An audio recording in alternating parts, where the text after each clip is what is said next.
meeting and, looking forward to getting some recommendations from those.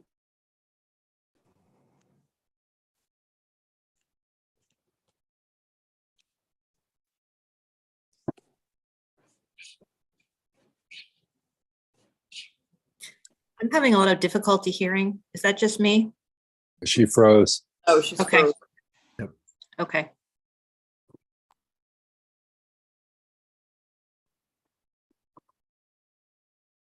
One moment, I'll just text the chair.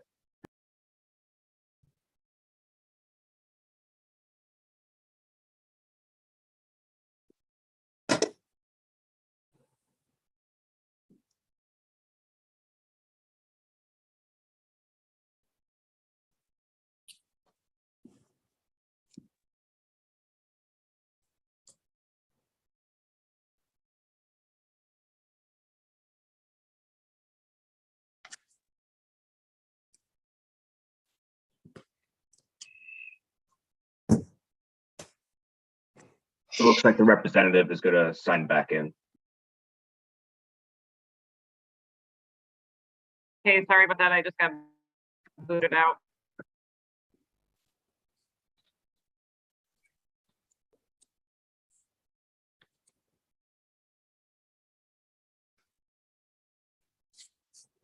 Can everyone hear me? Okay. I feel like Yes. really bad.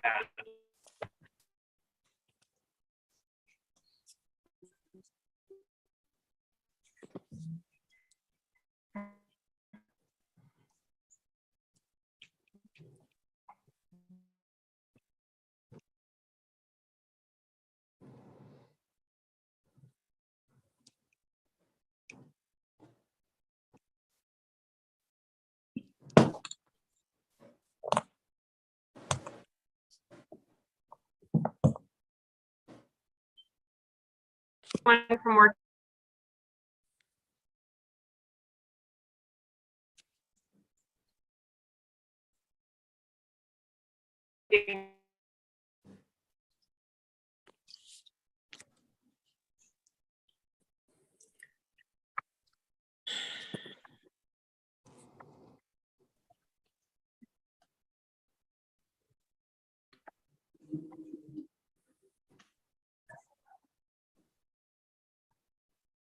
Okay, Jim from the Connecticut Hospital Association, would you be prepared to share with us some of the discussions that we've been having offline and questions that we've been having on the hospital board makeup and community engagement? To Representative Wood.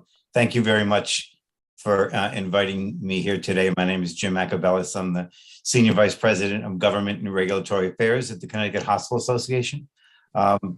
Before I get started, I just, as I like to do before we have any conversation, is to acknowledge the healthcare leaders and healthcare heroes who have been working for 3 years under enormous pressure that continue to work today under the beginning of what could be the third or fourth flu, RSV, and COVID season. They are doing incredible work, and we should all thank them, and we thank them, and I thank them for all that they do. And to say that today is harder than yesterday, and which is harder than the day before, is absolutely true. They just do and are doing yeoman's work. So I think it's important for us to just take a minute to mention that. Representative Wood asked me to spend a couple of minutes to talk about hospital boards, and then to try to relate and do some outreach to hospitals in Connecticut to tie those requirements in. And so I want to spend a couple of minutes to talk about the overall statutory and regulatory scheme about governing bodies.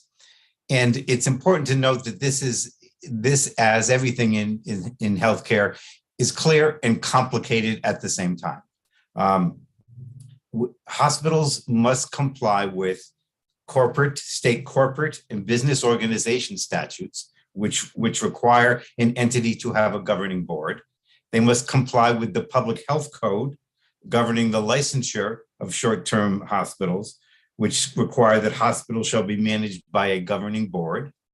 The Joint Commission accreditation manuals for hospitals has a chapter and a part on leadership that requires hospitals to have a governing board. And then the Medicare conditions of participation also require, and for the Medicare conditions of participation are the requirements that hospitals must comply with if they want to be and take part in the Medicare program. And they require that there must be an effective governing body that is legally responsible for the conduct of the hospital. They don't go, none of these entities go into significant detail on the governing board, but they do require effective and good governance principles be applied. And I'll get to them sort of in the second part. The first part will then be what is the most notable is the 501c3, which Representative Wood mentioned in her email to me. To what does this mean? What does the IRS requirement mean? It effectively governs and requires that a hospital governing board is expected to employ good governance, as I said, and best practices. Now, when we get into the specifics of 501c3 requirements, it requires that a hospital have a governing board that is representative of the community that it served. I know one of the items that this task force is looking at is guaranteed representation by the community. The IRS requires that today. So that's the first thing that it requires. And as the IRS does, it has a general principle and works through its revenue rulings and policy requirements, which give us a little bit more detail on what that means. And we knew this when the IRS required community benefits for hospital in order to be exempt. And I'll talk a little bit about that. It's a little off what Representative Wood had asked me, but it does tie in here and ties into another item that I know this task force is looking at. Is to meet this requirement. Progress. One of the important things that it says is that the control of the hospital must rest with a board of trustees composed of independent civic leaders. That is a requirement. That is a specific requirement, which is, think of that as 51% of the board must be independent community or civic leaders, right? And they go back and forth between community and civic, but I think we understand that they're getting at the same thing. So when in another revenue ruling, the IRS talked about this requirement for a governing board composed of independent civic leaders. It described it a little differently, the same thing, that this requirement that a hospital must have a governing board representative of the community. Community they define as the local or regional geography to be served by the organization. So we're beginning to get some more details on the requirement. It must be led and controlled by a group of community leaders, and the community is defined as the region and geographic area to be served by the organization.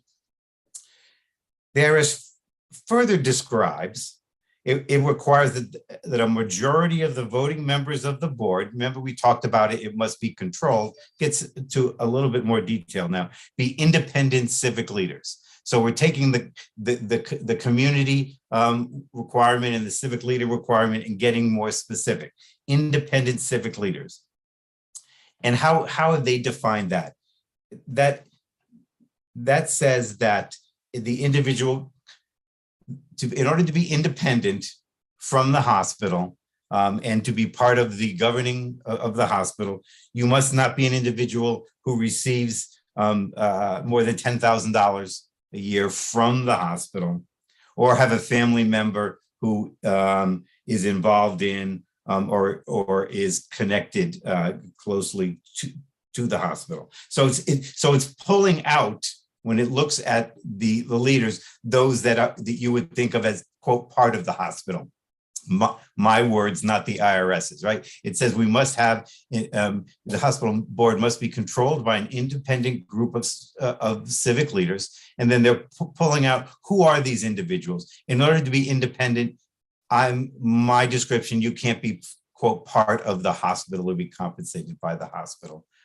So I think that is important. I then, so we look at who are these civic leaders, and I did outreach to the hospitals to talk about what do they look at when they want to look at, independent civic leaders. And there's a whole variety of factors. And you'll hear me talking about the balance, right? The hospital needs to make sure they have the appropriate balance of civic leaders, of community leaders.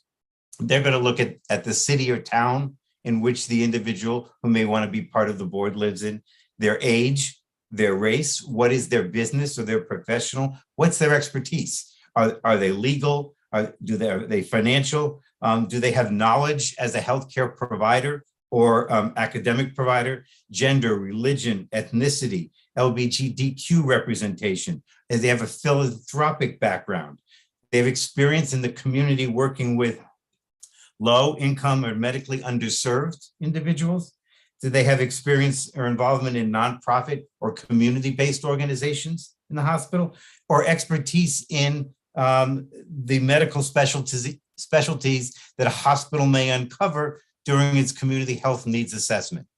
So those are the things that when we look across the state of Connecticut is the balance that the hospital puts its board representation together with these things in mind.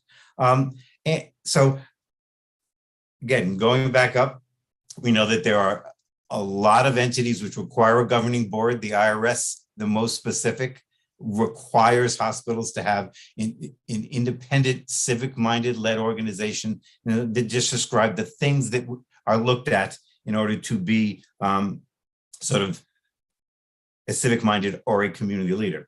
Then when I'm gonna spend some time in a moment talking about the size of the board, because I think there are discussions going on, probably all the boards that you all sit on and that I sit on, what is the appropriate size of the board? And I'll get into that in a minute. The IRS also expects that the board will have a comprehensive and effective conflict of interest policy, which is applicable to its directors and trustees. And hospitals in Connecticut recognize that and are part of, obviously, complying with that. Here's where we'll sort of tie together the community needs assessment and the board. That hospitals under this 501c3 requirement, which talks about the board, are also required to periodically conduct a community health needs assessment to develop the strategy to address the health needs of the community it serves. So this is where when the hospital is doing a community health needs assessment, the results of that assessment become important because it guides sort of what is the expertise we need, who should we make sure is part of this hospital board, which is governing the board. In the last year, I said the last 2 years, Connecticut hospitals have worked with the Office of Health Strategy and have worked with Health Equity Solutions on a community benefit piece of legislation. We drafted something and came to an agreement back in the year 2021. And toward the crunch of time, it didn't make it before the Public Health Committee the bill couldn't come out in time and be acted on in time. So it was picked up in last session of the General Assembly and passed. And it completely changed how we do community health needs assessments in Connecticut. It tied our reporting to the federal reporting that I started to talk about in terms of what are the IRS requirements, the independent board of representative community members, and that we do a community health needs assessment. Our law in Connecticut now requires filing with the Office of Health Strategy exactly what is filed with the state, excuse me, with the IRS, and then expands it even further. The conversation with OHS and Health Equity Solutions is there are things that we want in Connecticut additionally than what the state is. And we worked through and negotiated those. We then added a section that, so the outline is hospitals will file their community health needs assessment, which govern the activities to determine what are the health needs of the community. We will then file with them the implementation plan. You hear them as CHNA, CHIPS and China's, and these two documents, the assessment, how was the assessment done, who was part of the assessment, and then the plan to implement what the assessment found out. So those will all be going into the Office of Health Strategy, along with then an annual report, because these documents are not required to be created every 3 years. So every year we'll do an annual report on progress to the implementation plan. And then in addition, where the Office of Health Strategy, we had significant conversation about is the Office of Health Strategy is going to review these documents, right? Because we've made them now, we can look across them because everybody's filing the same information, and OHS can do an analysis of them and will make determinations. They'll make suggestions on who are other individuals who should be part of the community health needs process, but they're also going to look at state barriers to why some community health needs work can't be done and how we together can work to do this.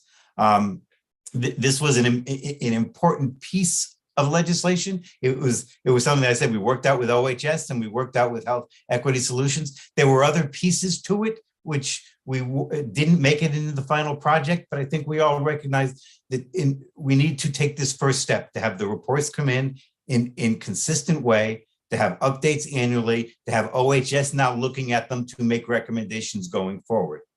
But part of this community health assessment will drive sort of how hospitals look at the community needs, and which will drive then community representation on the board. So they are tied together. And I thought it was important that I sort of make that link.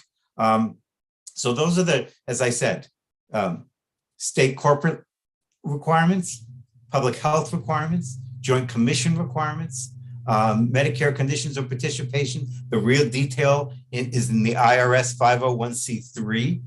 But also when I talked about the other ones, the entities outside of the IRS that required hospitals to use good governance practices. But what does that really mean? So let me spend a minute to talk about that. To be an effective governing board, it should be composed of individuals who will meet their duties of care, their loyalty, and good faith to the organization. That's ties into the IRS's conflict of interest. You have to have a loyalty to the organization. So there are factors now there, and then you look at what are these good governance requirements. The board should be large enough to ensure that there are sufficient individuals to accomplish the workload, but not as large as to impede the effective discussion, right? So they said it should be it should be large enough to get the work done, but not large enough to make conversation hard. And across the state in Connecticut, you will see that the hospitals have policies that will require no more than X amount of individuals. I'll generally talk, because I think it's fair that my outreach to the hospitals is we're talking somewhere between 8, 15, 20 members of a board. However, there is a very active academic conversation about what should be effective board composition and the number of board composition. And again, those of us who are on boards, I serve on the March of Dime boards, and that's part of the conversation we're having. How is it large enough to make sure we have all a variety of those interests that are involved, but at the same time, not too large where it makes it impossible to get things done? So that will be part of where hospitals will have continually to look at it. The size of the board needs to be determined by the skills that are needed and identified to conduct its work. specific skills. Obviously, I think we would all think healthcare delivery, finance, legal, IT, human resources. And when I mentioned that they're large enough that most hospitals will say not more than X amount, is they're never up to that max because they're constantly reviewing who should be a member of the board. So you may say, what are you really talking about here? So let's look back at the last 3 years, right? My guess is, and we know that hospitals across the state are looking at the increased importance of infectious disease, whether you are an infectious disease physician or whether you are an infectious disease expert. That experience and that knowledge now becomes important part of hospitals' thinking and planning going forward. That we all wouldn't have said, that doesn't rise to the top of the list 4 years ago. We would have said, oh, it would have been nice, but it is this balance, right? We're now balancing, delivery system reform, finance, health information, human resources, along with that other list of things that I gave. Where does the individual live? How do they come, race, ethnicity, working in the community. It is a balance, and it's a constant balance that hospitals do to make sure that they have the board that works. The IRS requires the community representation, but it is a balance on who are the individuals. Let's see. And then sort of the last one, which I think everybody will clearly understand, is the governing body should be composed of people who have attributes: diligence, loyalty, honesty, good faith, absence of conflicts of interest, and that becomes really important. There is a variety of ever-evolving work on board. Should say composition, and hospitals in Connecticut strictly follow those and pay attention. So let me just quickly go back and sort of tie it up, and I've been talking here for a while, is that there are specific statutory requirements, whether on the federal side, IRS being the one that ties together, I think, and puts more detail on there, but there are also the flip side, which are have a governing board to use good governing principles in order to do that. And where the ever-evolving tie-in between community benefits, because it's not simply, are you providing services related to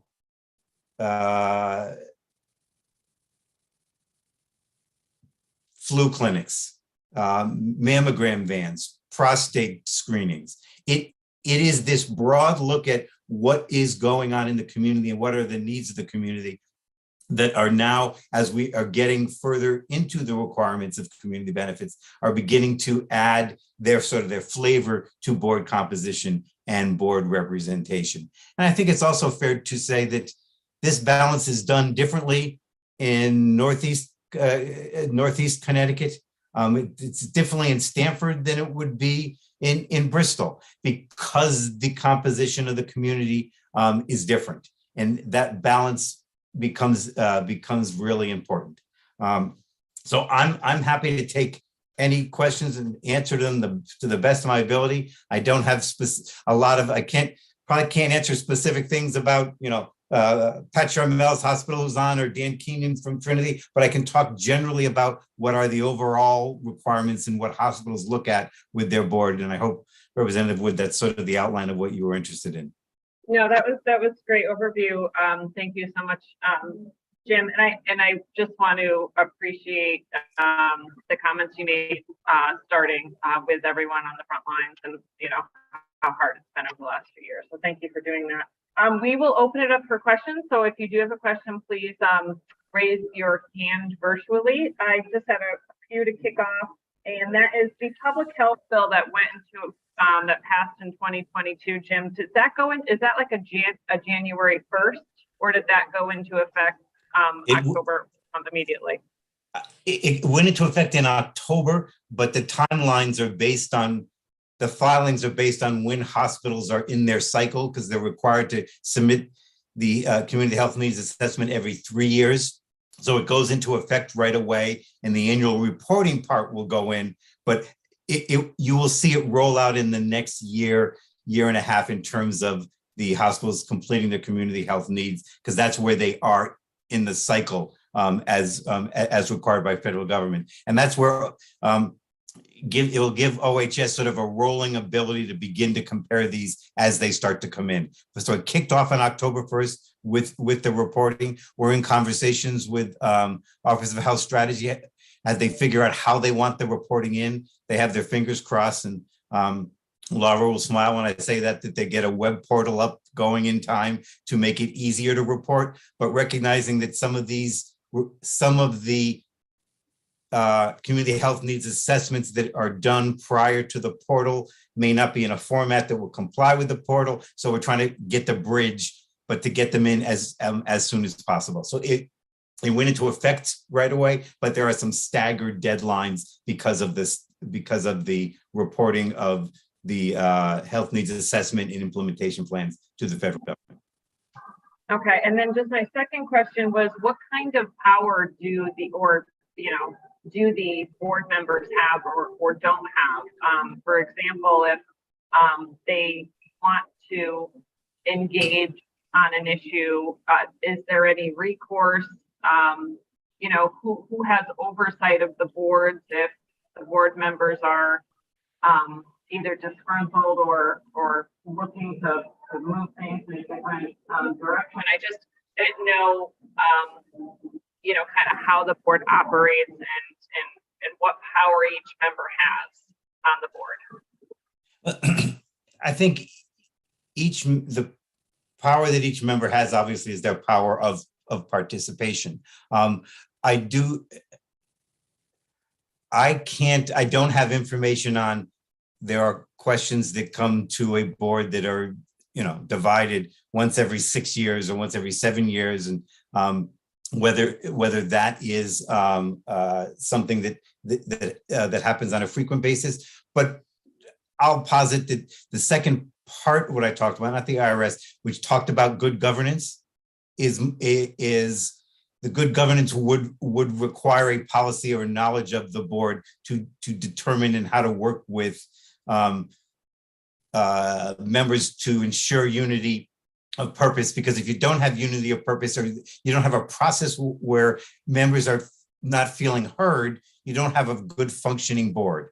And I'm not sure, there may be others from the hospital who can sort of answer that better. But I know that when we talk through the boards that I'm on, there is a part of a conversation about how can we make this meeting better? How can we do things better? That's a regular conversation that they have. And I would bet that it happens regularly on hospital boards as well, but I haven't done that outreach. Thanks, Jim. I saw Don's hand up first. Don Johnson, do you have a question? I do. So I want to just make sure I'm following the order. So is the community needs assessment a determining factor of the representation needed on the board, or is there a different data point that's helping hospitals make that determination? That's my first question. And then my second question is, what's the checks and balances per se? So if you look at the composition of hospital boards right now and say your board is reflective or is not reflective of the community that you serve, this is OHS or whoever is kind of monitoring this, are they looking at current composition and comparing it to what it will look like after whatever's driving the determinants of the composition? If that makes sense. I think there are two questions, but they're kind of tied together, right, Dawn? I think I want to be clear here that when I talked about the community health needs assessment, what they're finding out, that is one in a list of factors, right? That is one that looks at what are the needs of the community. And when you know the needs, the health needs of the community, it helps decide what are the needs of the board. So it is one of the factors, but I don't want to leave the impression that it's going to guide and be determinative of all of the factors. So that laundry list I gave, I think, is more shows that it is part of that. The OHS does not currently oversee or have any oversight responsibility on hospital boards, and I'm not sure that's appropriate. I haven't thought appropriate for a state agency to do. I would think I would have concerns over that. I don't. The requirements under the IRS are strong requirements. They are not anything that hospitals are going to take as simply advice. They take them as, we need to have an independent board that is controlled by 51%. Their tax exempt status is extraordinarily important. So those guidelines, I think, really govern and ensure that this independence of the management, if you will, of those who are part of the hospital will always be there. Because notice I said that it is control of the hospital board. So you think of that as 51%. But I think generally your question, Dawn, is what do you do if you're in the community and you have concerns over what is going on, right? How do you have recourse? What you should do? I know that many hospitals have outside of the board have advisory councils, have a variety of different ways. They have patient advisory councils, which deal on the clinic side. They have family councils that are ways to reach out. Or though I may get or if you really have concerns, figure out, and we're happy to connect you, have conversations with leadership of the hospital. Because I do think that the community itself is important. And if there is a group in the community that is concerned, they should have the ability to have that conversation. And I'm happy to help in any way I can, because it is important. No, I appreciate you saying that. That wasn't my concern. I serve as a healthcare consultant for 25 years, so I understand that. I guess I was really just trying to figure out how hospitals are determining what their composition of the board looks like and what's feeding that. So that was purely my question. Oh. And to understand that the CNA is not the determining factor. Helpful. I'm assuming they're using some state-based demographic data, language data, SOGI data to help inform what the composition of the board looks like. And I know there are a million councils and advisories that are responsible and formed just to get the community voice in there. But it was purely about representation on and how they're making those determinations. So thank you. You know what?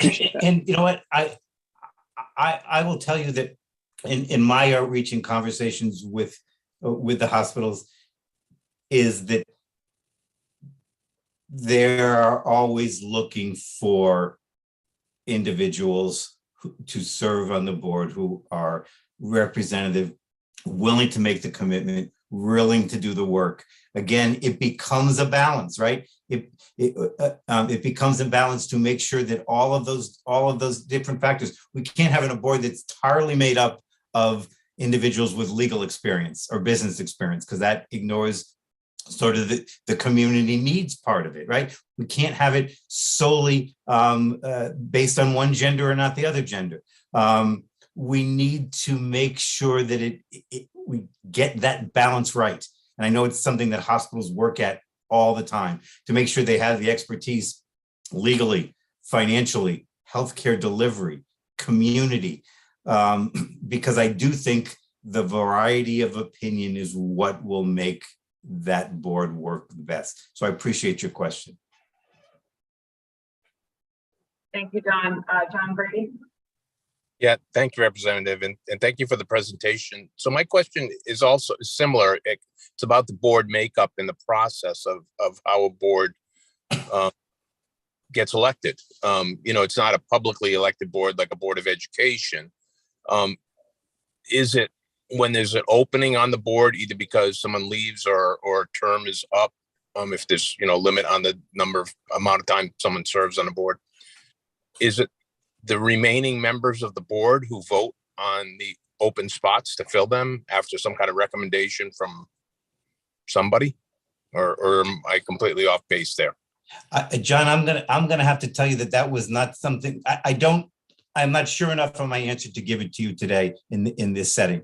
But so I will go back and actually try to, and maybe those who are on the hospital representatives can add to that.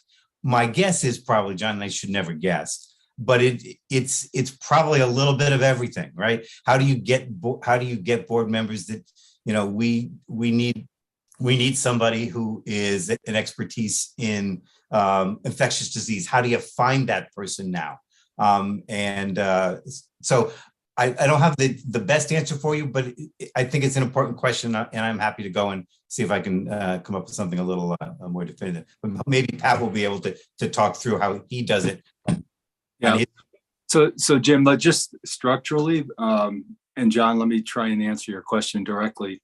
So at least as it relates to the not-for-profit hospitals in the state, they have a corporate body which is separate from the governing body per se, the board of directors or board of trustees.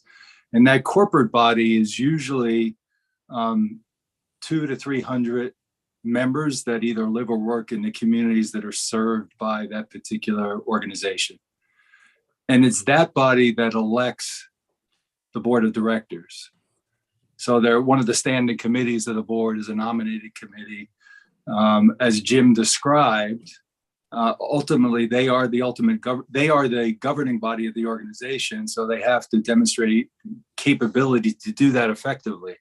So they develop a criteria, and I'm sure they're a little bit different from organization to organization for board member selection. And as you know, John, board members have terms. It's a little bit different depending on the hospital.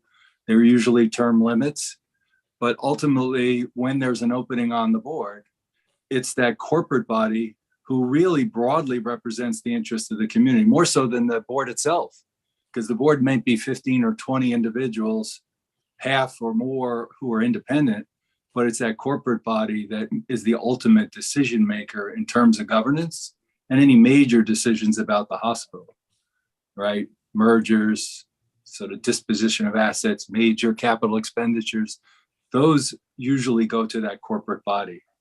So again, and that corporate body is a broad cross-section of the community, and they're usually pretty tuned in as to what the community's interests are. And as far as the community health needs assessment, the board is holding management accountable, or it should be, for developing an improvement plan that addresses the needs that are identified in that community needs assessment. And if the board's not holding management accountable to do that, then the corporation should address that. So Pat, the larger board, how is that made up? How is that determined? Right. So those individuals are usually elected, and they tend to have 3 or 5 year terms. And depending on the organization, there may be a limit to the number of terms, but that's a sort of self-perpetuating body. They have a nominating committee, and they go out and look for community representatives to sit on that corporate body, who then elects the board of directors. So again, that's typical in a private not-for-profit. Okay. I can't really speak it to a for-profit structure.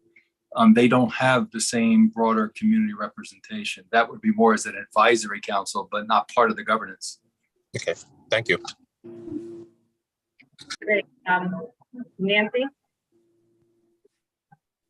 So I'm assuming that this question that we've been asked to talk about is to get more familiar. And I think, thank you, Jim and Pat, for, explaining a little bit more about the structure, especially Pat, because you started addressing some of my questions. So we were talking about guaranteed local representation on hospital boards.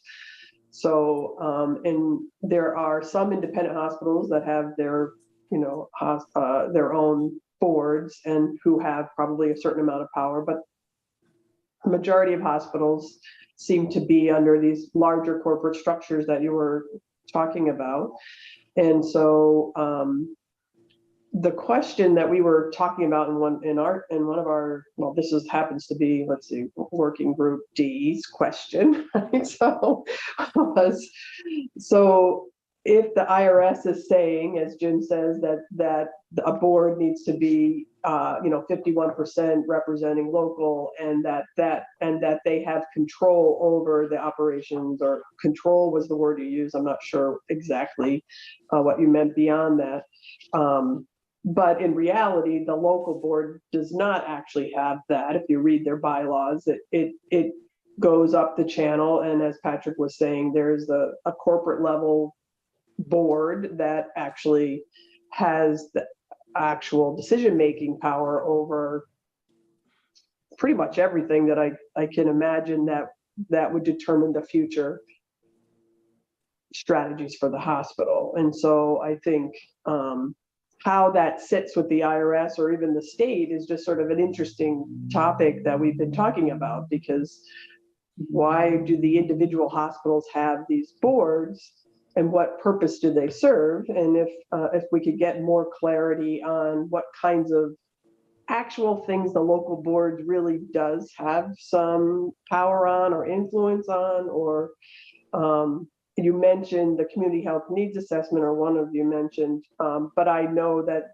actually in the last year, the board at Sharon Hospital, for example, is no longer responsible for that. It's no longer a board committee, but it's actually the larger, Nuvance committee.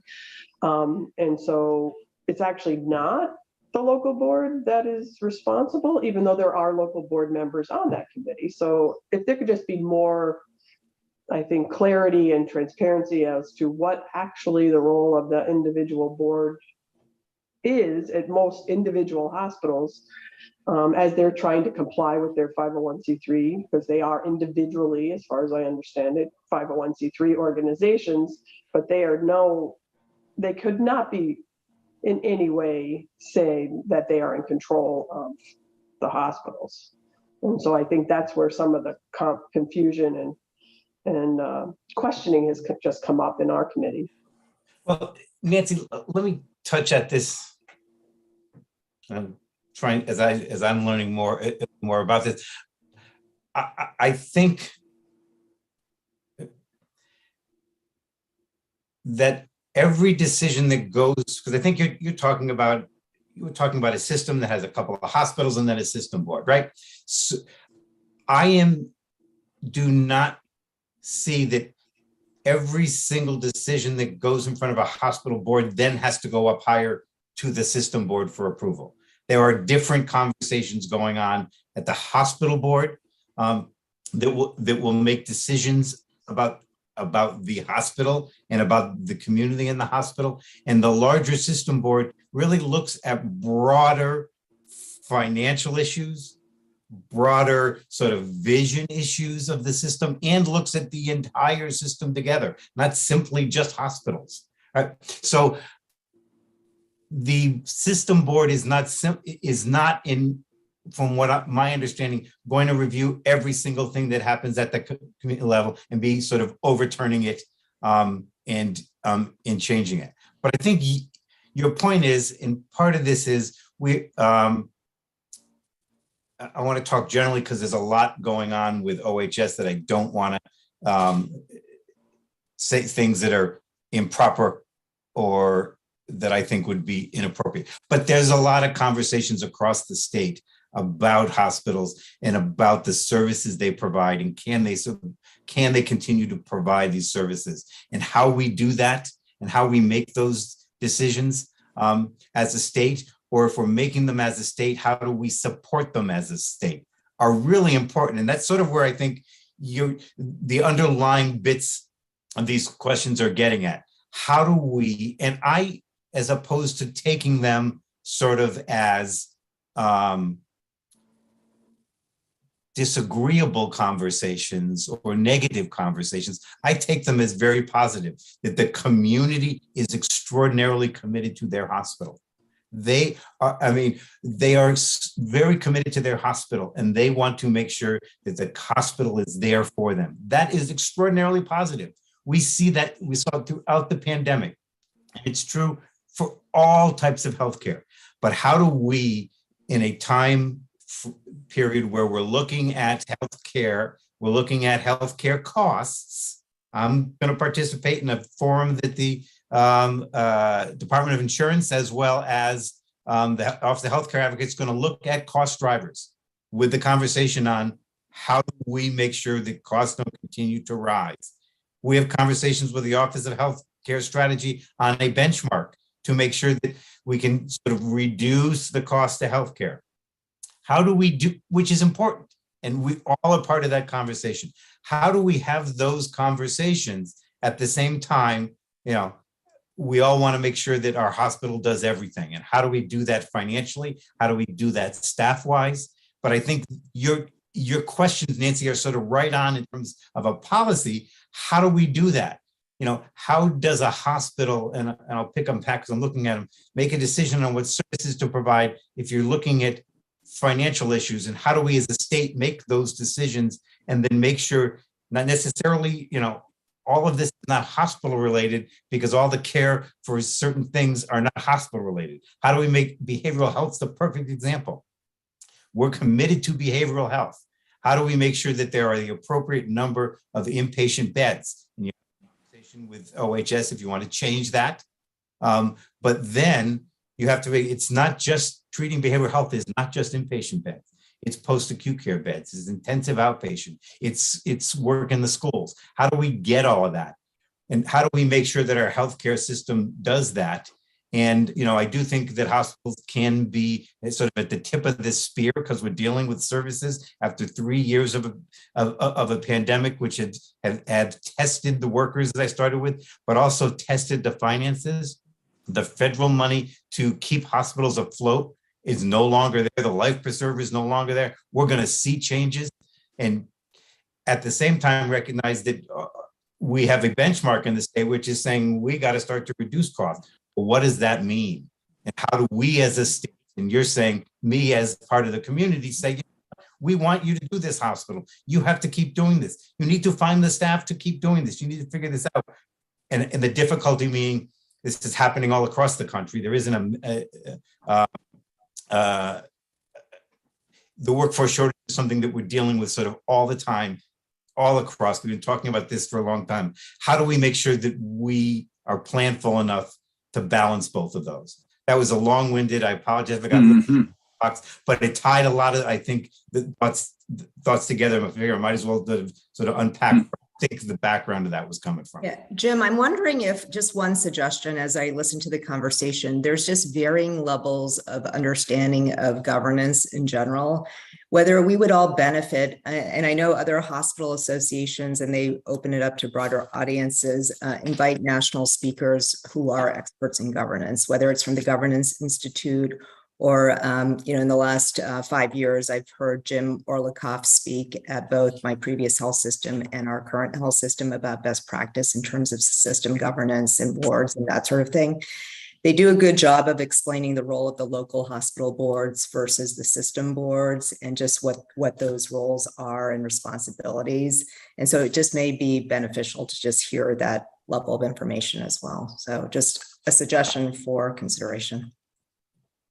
And that really is more like what I was asking, I think, is I think there is not a lot of clarity, and I could tell you every single day somebody is not clear on that in that conversation. But just on a larger level, and I don't think anybody here can really answer it, it's just what is the value of the local, having the local hospital be its own 501c3 entity and not have any local control over it. So like that to me is just like the more larger, not necessarily answerable. It just seems interesting, and to give an example, I live in New Milford, so our hospital is not, it doesn't have that, because there probably was a reason for that, at some point, that it was just better to be under Danbury Hospital somehow. So New Milford, so Nancy, I can speak directly to that. So New Milford is now part of the license of Danbury Hospital. No, So I understand that. And so why wouldn't the hospital system want that across all of the hospitals? Like, I don't know, there just seems to be, I'm not sure, I'm asking about the general, maybe your presenter would actually answer those questions. I guess maybe understanding that, but Nancy, I'm not sure we want to get away, right? First of all, I wanted maybe to ask you to, what I had said before is that I do not believe that every single decision that happens at the local hospital then goes up for approval. They have different responsibilities. And I thought I heard you say, why wouldn't we just have a system board, not local hospital boards? My question really was, what are the responsibilities of the local board? So I'm not saying that they go up and they get approved at the top. My action would be the opposite way, that most decisions come down, and maybe they're even asked to support them or not support them. Whether that decision is, whether they do or not, is relevant. I don't know. I don't know the system. So I am telling you that the community does not know the system. And it would be really helpful, I think, in one way, for more understanding and transparency on the part of residents and communities to understand those roles. So that I hear you. I hear you. So Jim, let me just try and address this. And this is kind of the rub, right? So when that local hospital, and New Milford is a little bit different, that has this structure that I talked about, which is a corporate body, a group of corporators, 200 to 300 community representatives that elects a board of directors. When they decide to become part of a larger system, that system basically substitutes that corporate body. That's called member substitution. So there isn't that 300 individuals that elects the local board of directors. It's now the corporate entity of the system that they became part of. But that's a decision that those 300 community representatives on that local hospital that serve as the corporation of the local hospital, that's a decision they made when they decided to become part of a larger system. Now, in retrospect, you may say that was a good thing or a bad thing, depending on whether you feel that corporate entity is now responsive to the needs of the local community. But those community representatives made that decision. They knew when they became part of a larger system, there was going to be that idea of a member substitution. Now, again, if the corporate entity, if the system is being responsive, because they're only going to be successful if they are responsive to the needs of the local communities in each of the hospitals that are part of that system. And if you feel they aren't, then it's usually about a single decision that you don't feel like they're responsive on. Then we got to, you have to figure out a way for the local community to express that displeasure with the corporate entity. I don't know that you can legislate it because the legal structure is what it is. And again, the parties involved made that decision. Now, maybe, OCA feels like they need to influence that responsiveness. But as Jim said, I don't, given the legal structure, I don't know that you can overregulate or legislate that. And I know that, Nancy, that's been your frustration in our discussions. It's like, what is that structure? Why isn't there a local board? Well, there is, but there could be various kinds of structures, but ultimately that corporate entity, the parent, does have the authority.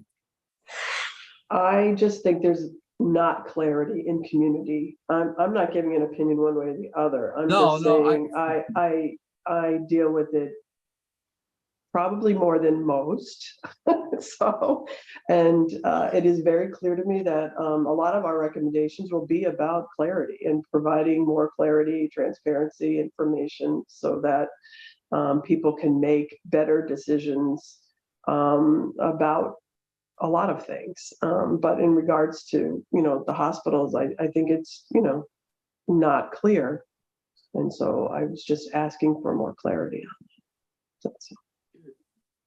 well, and what I'm saying is that when we do make it clear, it's not necessarily going to satisfy, the folks who want more sort of local influence because of the nature of that structure. That's not to say it can't be improved, but just from a structural standpoint, it's not quite what it is when there's an independent hospital. Thanks, Nancy. We have one last question from Brenda. Hi, good morning. Good to be with all of you. I'm sorry to be late. I came running from work.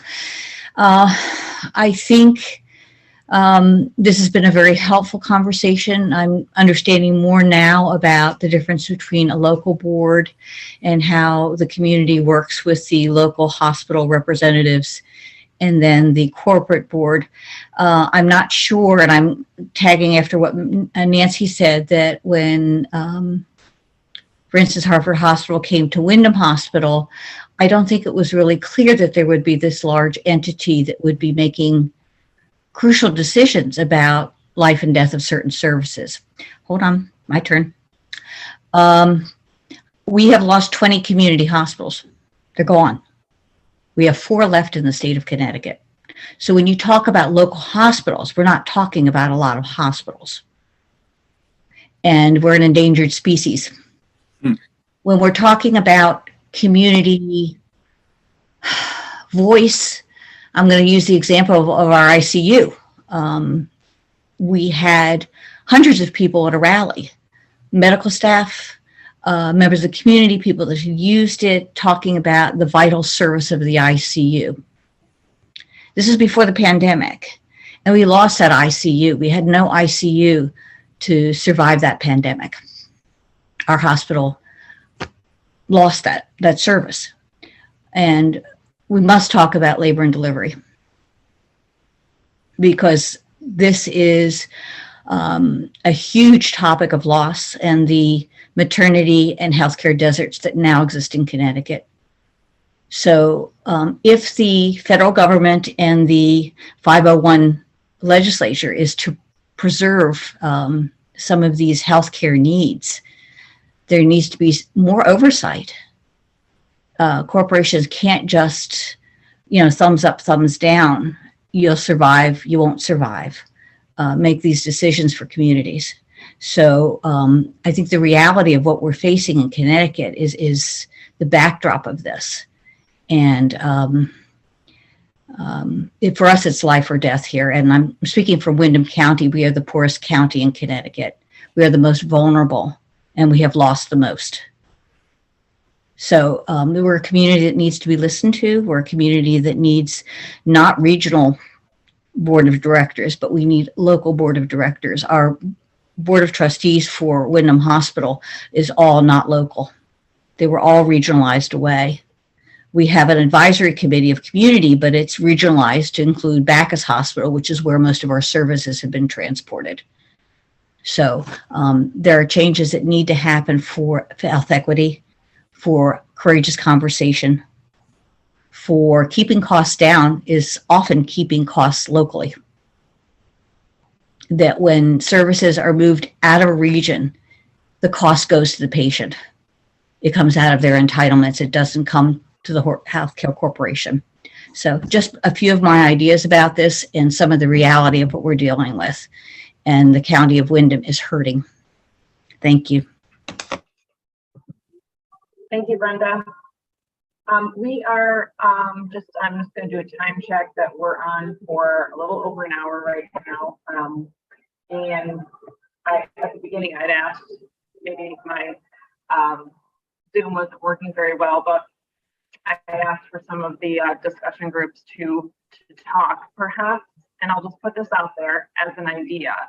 We have the discussion groups present over 2 different meetings, not next week, but the following week.